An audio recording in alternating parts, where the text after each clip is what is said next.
Assalamualaikum warahmatullahi wabarakatuh. Halo guys, balik lagi sama aku Pira Pratiwi dari Pendidikan IPA Unip Angkatan 2020.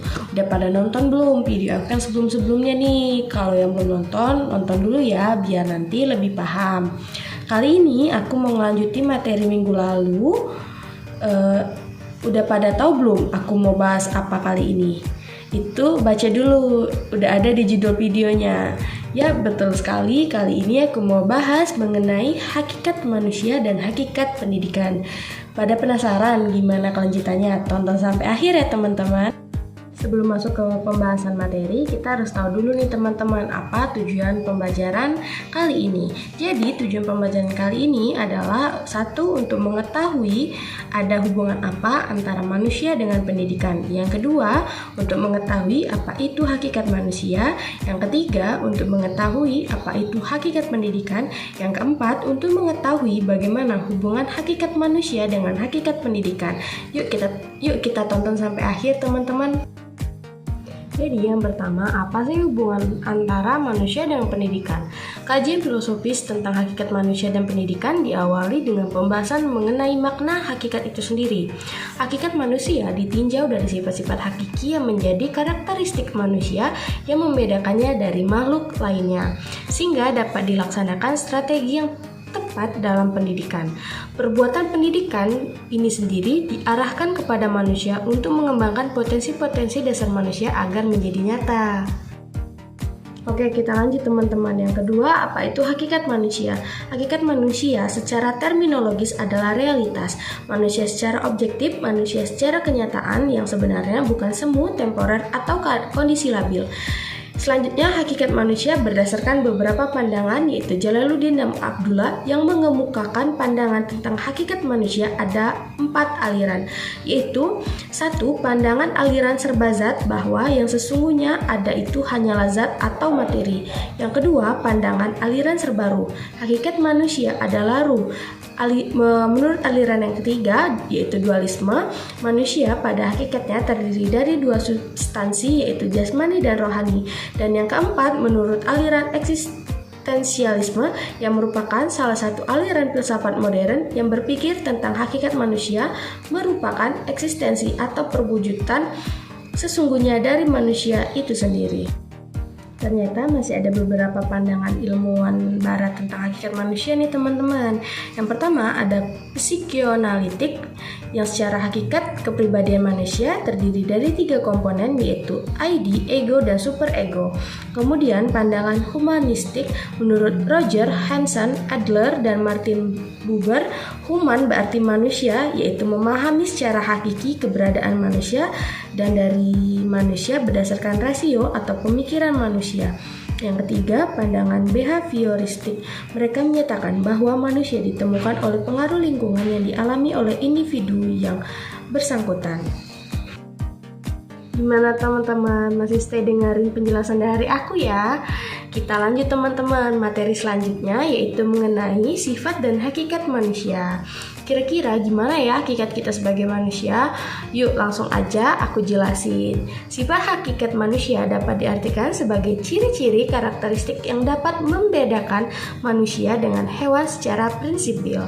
Sifat hakikat manusia menurut paham eksistensialisme sebagaimana dikemukakan oleh Umar, Tirta Raharja, dan Lasula sebagai berikut. Yang pertama, kemampuan menyadari diri. Yang kedua, kemampuan bereksistensi. Yang ketiga, kata hati. Yang keempat, moral. Yang kelima, kemampuan bertanggung jawab. Dan yang keenam, rasa kebebasan. Yang ketujuh, kewajiban dan hak. Dan yang terakhir, kemampuan menghayati kebahagiaan. Selanjutnya ada materi mengenai pandangan Islam tentang hakikat manusia. Yang beragama lain sebelumnya aku mohon maaf ya teman-teman. Jadi begini, di Al-Quran menegaskan kualitas dan nilai manusia dengan menggunakan 4 macam istilah yang berkaitan antara satu sama lainnya, yaitu Al-Insan, An-Nas, Al-Bashar, dan Bani Adam.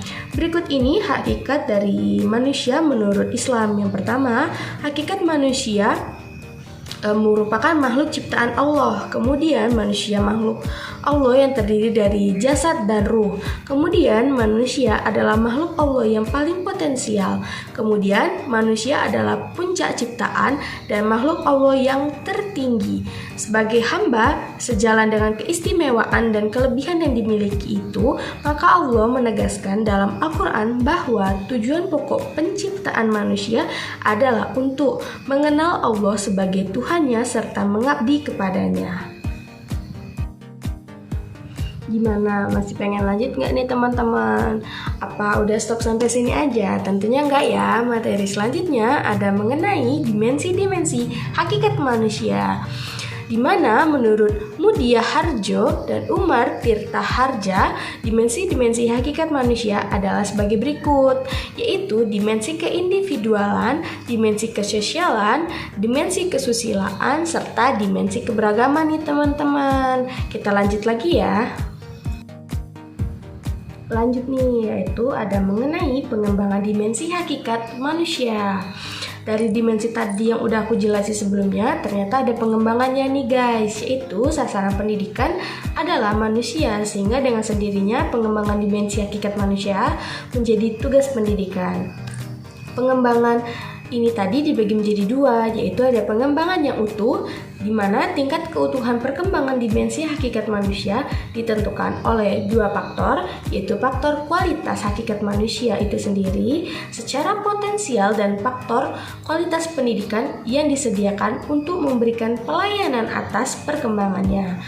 Yang kedua, ada perkembangan yang tidak utuh, yaitu akan terjadi di dalam proses perkembangan ada unsur dimensi hakikat manusia yang terabaikan untuk ditangani. Misalnya dimensi kesosialan yang dimodifikasi oleh pengembangan dimensi keindividualan atau domain afektif didominasi oleh pengembangan domain kognitif. Oke teman-teman, kita udah masuk ke materi apa itu hakikat pendidikan. Jadi hakikat pendidikan ini memiliki sasaran pendidikan berupa manusia yang mengandung banyak aspek dan sifatnya yang sangat kompleks. Karena sangat kompleks ini, tidak ada satu batasan yang bisa menjelaskan hakikat pendidikan secara lengkap.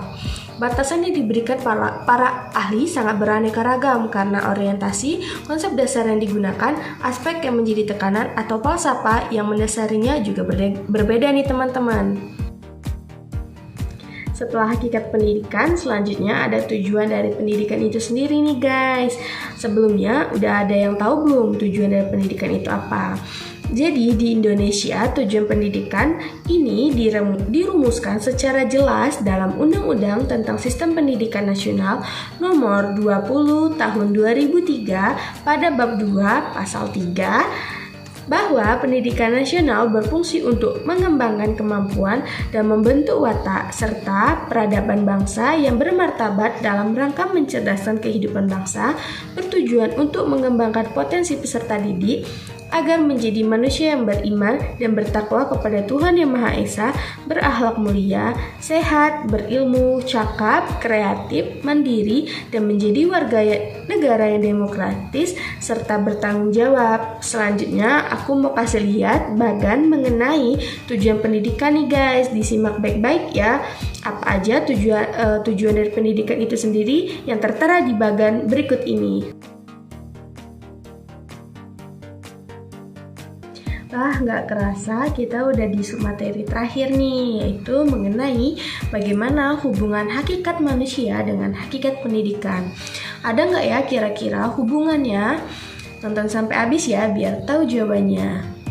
Jadi manusia butuh pendidikan dalam kehidupannya untuk menumbuhkan kembang potensi-potensi yang ada dalam dirinya dan memanusiakan kemanusiaan manusia. Ada dua pandangan nih guys mengenai bagaimana hubungan hakikat manusia dengan hakikat pendidikan.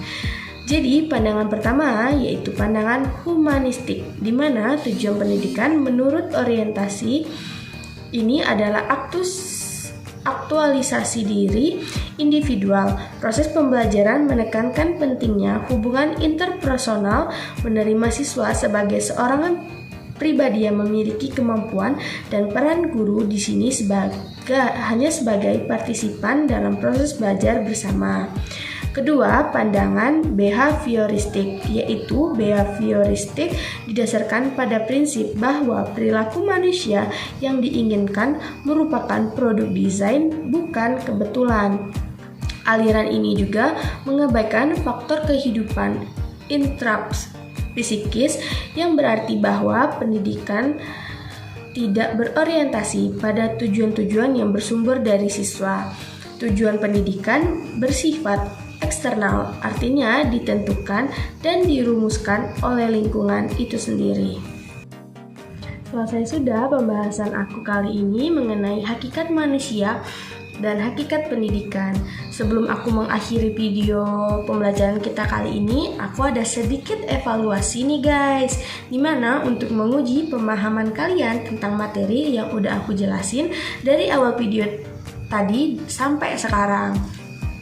Aku harap kalian isi dengan sebaik mungkin ya. Yaudah guys, sampai sini dulu ya. Sampai jumpa di video lainnya. Dadah, aku tutup ya. Wassalamualaikum warahmatullahi wabarakatuh. Terima kasih guys.